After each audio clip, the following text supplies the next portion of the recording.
அதுவும் வரவேற்கத்தக்கதான். இன்னொன்று பரத் சார் கிட்ட ஒன்று கேட்கணும். இப்போ சமீபமா பாத்தீங்கன்னா உங்களோட கதைக்களம் வந்து சூஸ் பண்றதுலாம் அழகா இருக்கு. ஏன்னா ஒவ்வொரு படத்துலயும் இப்போ லைனா வந்ததுல வேறு வேறு கதைக்களமா நீங்க அமைச்சிட்டு இருக்கீங்க. ஸோ இந்த இதுக்கான காரணம் என்ன, நீங்க மாற்றத்துக்கான காரணம் என்ன? இல்லை சார், உங்கள் கேள்வியிலே தான் பதில் இருக்கு. அதுதான் கதைக்களம் தான் ரொம்ப புதுசாக இருந்தது. யூஸ்வலாக பண்ணால் ஓடவும் மாட்டேங்குது சார். அது ஒரு பெரிய இதாக இருக்குது. நம்ம ரெகுலரான ஒரு சினிமா, ஒரு பேட்டர்னாக ஒரு சினிமா பண்ணோன்னா அதுவும் ஓட மாட்டேங்குது. ஸோ இந்த மாதிரி புதுசாக ஆக்சுவலாக இது வந்துட்டு ஒரு ஓடிடிக்கு ஒரு சின்ன பட்ஜெட்டில் வந்துட்டு நாங்கள் ஒரு ஆந்தாலஜி ஃபிலிமாக 4 கதைகள் பண்ணலாம் தான் ஆரம்பிச்சது. பட் படம் பண்ண அதோட நம்ம அந்த ப்ராசஸை பார்க்க நல்லா வருது அப்படின்னோடனே இது தியேட்டர்கள் ரிலீஸ் பண்ணலான்னு ப்ரொடியூசர்ஸ் முடிவு பண்ணாங்க. ஸோ எனக்கு வந்துட்டு இந்த கதையை கேட்கும்போது வந்துட்டு எனக்கு இந்த கேரக்டரும் புதுசாக இருந்தது. இந்த கதையில் இந்த துப்பாக்கியும் இந்த கேரக்டரும் எப்படி ரிலேட் பண்ணுறாரு, இந்த ஸ்க்ரீன் பிளே திரைக்கதை ரொம்ப புதுசாக இருந்தது.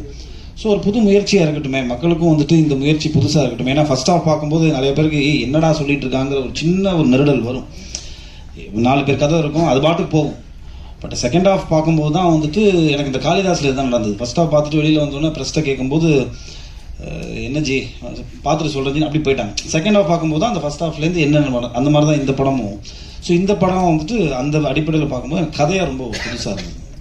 சார் கோ ப்ரொடியூசர் சொன்னார் இந்த மாதிரி ஏ சர்டிஃபிகேட் யூ சர்டிஃபிகேட்லாம் பாகுபாடு பார்க்குறாங்க அப்படின்னு. உண்மையிலேயே அப்படி பாகுபாடு பார்க்குறாங்களா? உங்களோட கருத்து என்ன? இந்த படத்தோட சப்ஜெக்ட் உங்களுக்கே தெரியும் சார். அது சென்சார் போர்டில் யார் பார்க்குறாங்கிற ஒவ்வொரு மைண்ட் செட்டை பொறுத்து இருக்குது சார். இப்போ இந்த கதையில் வந்துட்டு பார்த்தீங்கன்னா வந்துட்டு பிளட் ஷெட் கிடையாது. எனக்கு நான் நேபாளின்னு ஒரு படம் பண்ணேன். அந்த படத்தில் பார்க்கும்போது வந்துட்டு நிறையா பிளட் ஷெட் இருக்கும், உங்களுக்கு ஆக்ஷன் நிறையா இருக்கும். அதே மாதிரி வந்துட்டு கொஞ்சம் சில சென்சுவலான சீன்ஸ் இருக்கும், பல்கரான சில சீன்ஸ்லாம் இருக்கும். அதெல்லாம் வந்துட்டு ரிமூவ் பண்ணுன்னு சொல்லி ரிமூவ் பண்ணியே திருப்பி ஏ சர்டிஃபிகேட் தான் கொடுத்தாங்க. ஸோ இப்போ இருக்கிற சென்சார் போர்டு அப்போயே அப்படி தான் ஸ்ட்ரிக்டாக இருந்தாங்க. ஸோ இப்பவும் கொஞ்சம் ஸ்ட்ரிக்டாக தான் இருக்காங்க. பட் இந்த படம் பார்த்தீங்கன்னா கொஞ்சம் சோஷியல் மெசேஜ் நிறையா இருக்கும், கொஞ்சம் சில கருத்துக்களை கொஞ்சம் நிறையா வந்துட்டு உள்ளடக்கி வச்சிருப்பார் டைரக்டர்.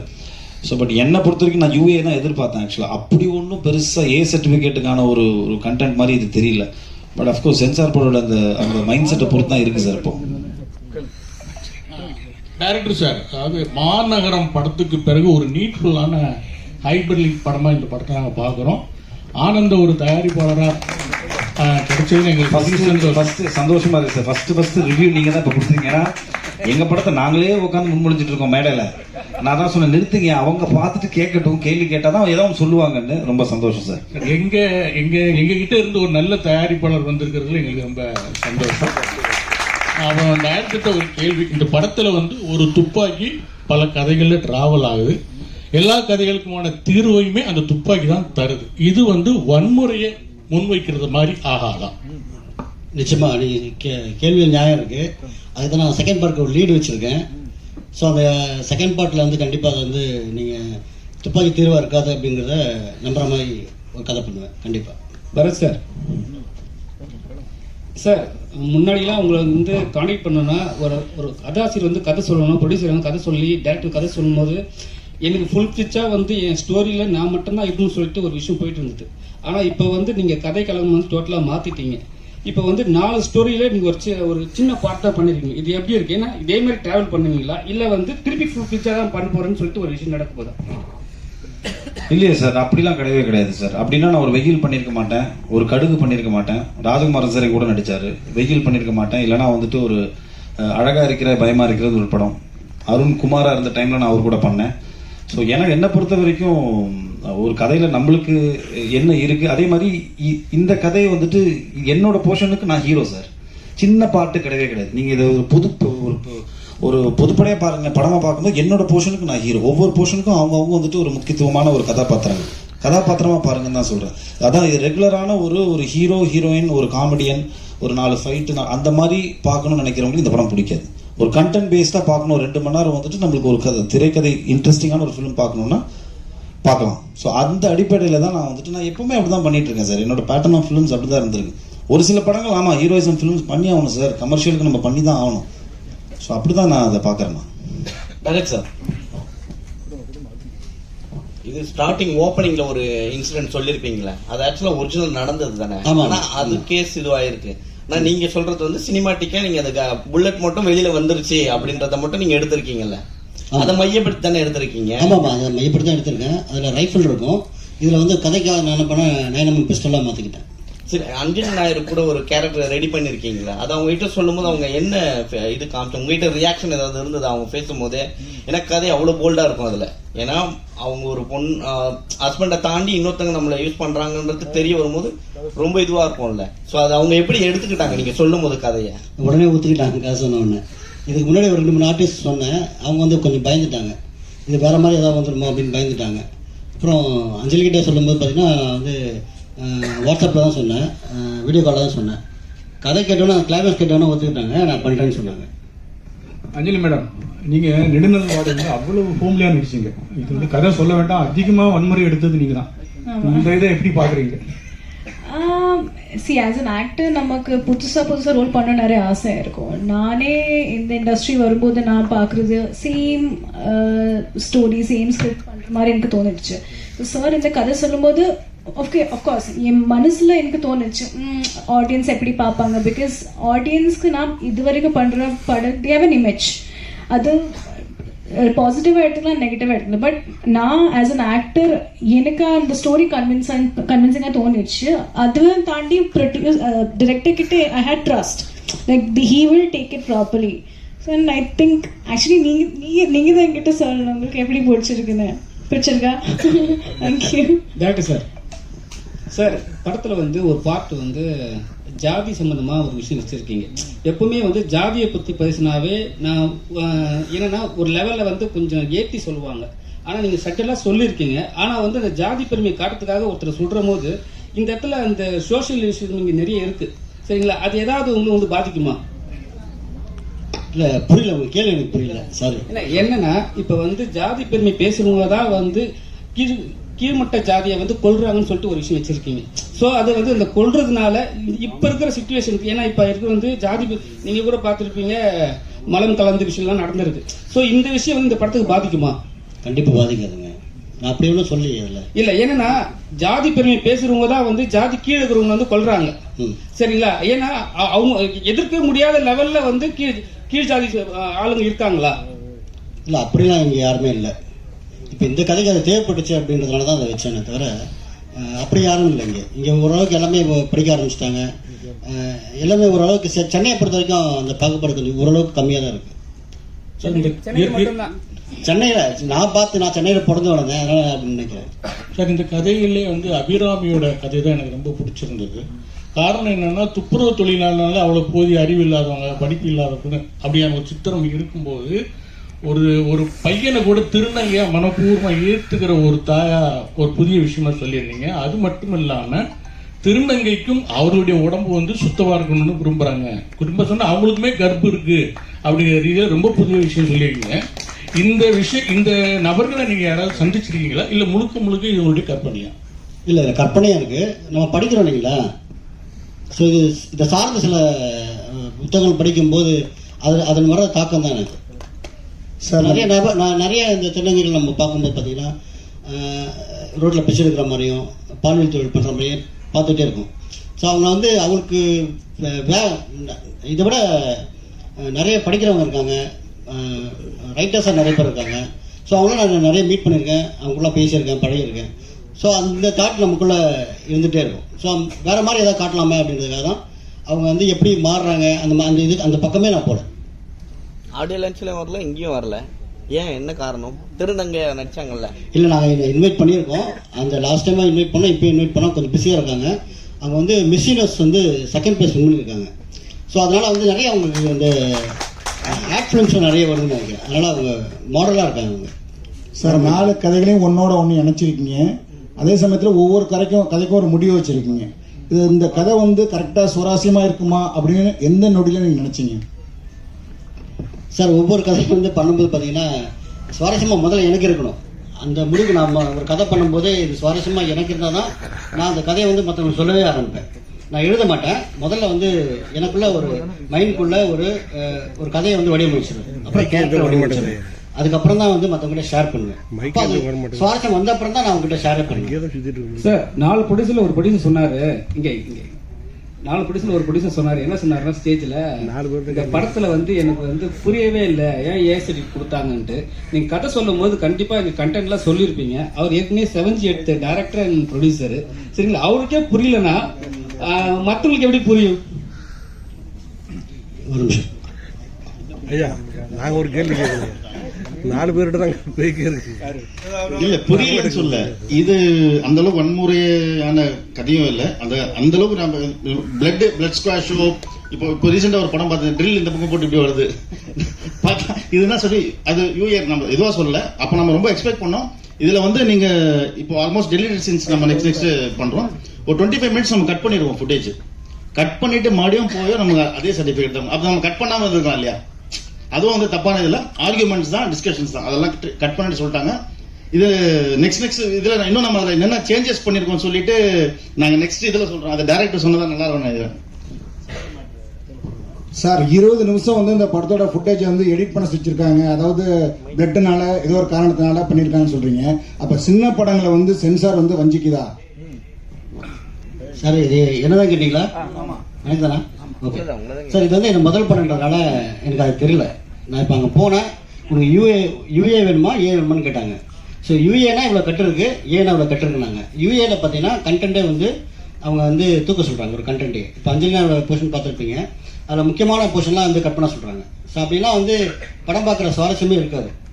ஸோ அதனால் வந்து ஏ கொடுத்தாலும் பரவாயில்ல, கண்டென்ட் தான் எனக்கு வேணும்னு சொல்லிட்டு நான் வாங்கியிருக்கோம். நான் ப்ரொடியூசர்கிட்ட டிஸ்கஸ் பண்ணேன்.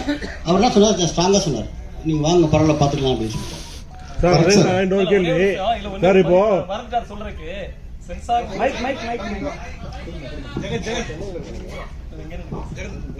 இல்ல அவரு சொல்ல மறந்துட்டாரு. என்னன்னா சென்சார்ல வந்து முக்கியமான சில போர்ஷன் கதையிலே வேற மாதிரிலாம் விஷயங்கள் இருக்குன்னு சொல்லி எடுக்க சொன்னாங்க. அப்புறம் பரத் சாரு இவங்க 3 பேர் கார்ல டிராவல் பண்ணும்போது சமூக நீதி சார்ந்த நிறைய டைலாக்ஸ் வச்சிருந்தோம். அதாவது 3 மதத்துக்காரங்க அந்த கார்ல பயணிப்பாங்க. 3 பேரும் அவங்கவுங்க பாயிண்ட் ஆஃப் வியூல அவங்கவுங்க இதை பத்தி பேசுவாங்க. அந்த விஷயத்த டோட்டலாவே எடுக்க சொன்னாங்க. அப்புறம் வந்து அந்த கண்டென்ட்டை தூக்க சொல்லிட்டு அவர் இயக்குனர் என்கிட்ட சொன்ன ஞாபகம் இருக்கு. நான் வந்து இங்க ஒரு ஹோட்டல்ல ஒரு ப்ரொமோஷன்ல இருக்கும்போது வந்தாரு, வந்து இந்த மாதிரி இந்த டைலாக் எல்லாம் சேஞ்ச் பண்ணணும் சென்சார்ல சொல்றாங்க அப்படின்னு சொன்னாரு. அப்ப நான் கேட்டேன், நீங்க வந்து அவங்ககிட்ட ஃபைட் பண்ணலாமே, நீங்க அவங்ககிட்ட பேசலாம், நம்ம உங்களுக்கு ரைட்ஸ் இருக்கு அப்படின்னு கேட்டேன். அதுக்கு அவர் சொன்ன பதில் தான் நாங்க பதிவு பண்ண நினைக்கிறேன். என்ன சொன்னார்னா, அவங்க டிஸ்கஷனுக்கு வரல, ஆர்டர் போடுறாங்க. அவங்க தொழில வந்து டிஸ்கஷனே இல்ல, சமூக நீதி அதெல்லாம் விடுங்க, மதம் சார்ந்த அதெல்லாம் விடுங்க, இதை பண்ணுங்க தூக்குங்க அப்படின்னா அது கொடுக்குற எல்லாம் அந்த டிஸ்கஷன் முடிக்க அவங்க வரல அப்படின்னு சொன்னாரு. இப்போ ஒருவேளை இவர் வந்து ஒரு லோகேஷ் கனகராஜ் மாதிரி ஒரு பெரிய பெரிய நிறுவனத்துல படம் பண்ற ஒரு இயக்குனரா இருந்தா அந்த டிஸ்கஷன் மேபி நடந்திருக்கலாம். ஒரு எளிய இயக்குனர் எளிய நிறுவனம்ங்கிறதுனால அந்த டிஸ்கஷன் சென்சார் வரலன்னு நினைக்கிறேன். நான் என்ன சொல்றேன்னா, அதாவது டிஸ்கஷன் 2 பேரும் பேசணும். ஒருத்தங்க பேசி ஒருத்தங்க கேட்கறது டிஸ்கஷன் ஆயிருக்காது. அது சென்சார்ல நடக்கு, அது மாறணுங்கிறது இந்த இடத்துல என்னுடைய தாழ்மையான வேண்டுகோள். நன்றி சார். சென்சார் வந்து அதாவது சமூக நீதிக்கு எதிராக இருக்குதா? அதான் சொன்னேனே, இது வந்து என்ன முதல் படம்ன்றதுனால அவங்க எப்படி எங்க நடந்துக்கிட்டாங்க, இப்படிதான் நடந்துப்பாங்களான்றது எனக்கு தெரியல. இதான் ஃபர்ஸ்ட் படம்ன்றதுனால. ஸோ அடுத்த படத்துல இந்த கொஞ்சம் தெளிவா இருப்பேன். தெளிவான சில கேள்வி கேட்க முடியாது. சார் உங்கள்ட்ட ஒரு கேள்வி. நீங்க வந்து நிறைய நெகட்டிவ் ரோல் பண்ணிருக்கீங்க, பட் அதுக்கு ஒரு ரீசன் இருக்கும். மேபி ஹீரோயினுக்காக ஏதாச்சும் ஒரு விஷயம் ரிவெஞ்ச் எடுக்கிற மாதிரி ஒரு சப்ஜெக்டா இருக்கும். பட் இப்போ உள்ள உங்க கூட நடிச்ச சக நடிகர்கள் வந்து ஹீரோவா இருந்தவங்க எல்லாருமே இப்ப மெயினா முழுக்க நெகட்டிவ் வில்லனாவே பண்றதுக்கு இன்ட்ரெஸ்ட் காட்டுறாங்க. இன்கேஸ் ஃபியூச்சர்ல நீங்க அந்த மாதிரி பண்றதுக்கு ஐடியா இருக்கா? கண்டிப்பா பண்ணுவேன் சார் நான். பட் அந்த மொத்தம் நெகட்டிவ் கதாபாத்திரம் என் மேல இருக்கணும். அந்த பிரிஞ்சுலாம் இருக்கக்கூடாது. இப்போ அருண் விஜய் பண்ணார்ல அஜித் சார் படத்துல, ஸோ அந்த மாதிரி இருந்துச்சுன்னா, நல்ல டைரக்டர் இருந்துச்சுன்னா நம்மளுக்கு நம்ம பண்ற ஒரு எஃபர்ட், நம்ம போடுற அந்த இன்வெஸ்ட்மெண்ட் வந்து யூஸ்ஃபுல்லா போய் சேரும். இல்லைன்னா சும்மா ஏனோ தானோன்னு பண்றது வேஸ்ட். கண்டிப்பா பண்ணுவேன் சார். ஏன்னா இன்ஃபேக்ட் ஏதோ ஒரு இன்டர்வியூல கூட ஒரு விஜய் சேதுபதி கூட சொல்லியிருப்பாரு, நெகட்டிவா பண்றது தான் இன்னும் ஆக்சுவலா மீட்டர் அதிகம், இன்னும் நிறைய பெர்ஃபார்ம் பண்ணலாம், இன்னும் எக்ஸ்ட்ராவா வந்து நம்மளால வந்துட்டு ஒரு ஸ்டெப் போய் பெர்ஃபார்ம் பண்ண முடியும். கண்டிப்பா நான் பண்ணுவேன். டைரக்ட் சார், டயலாக் ரைட்டர் இந்த படத்துக்கு டயலாக் வெறும் இந்த 4 பேர் தான் எங்க சைடெல்லாம் சைலண்டா இருக்காங்க.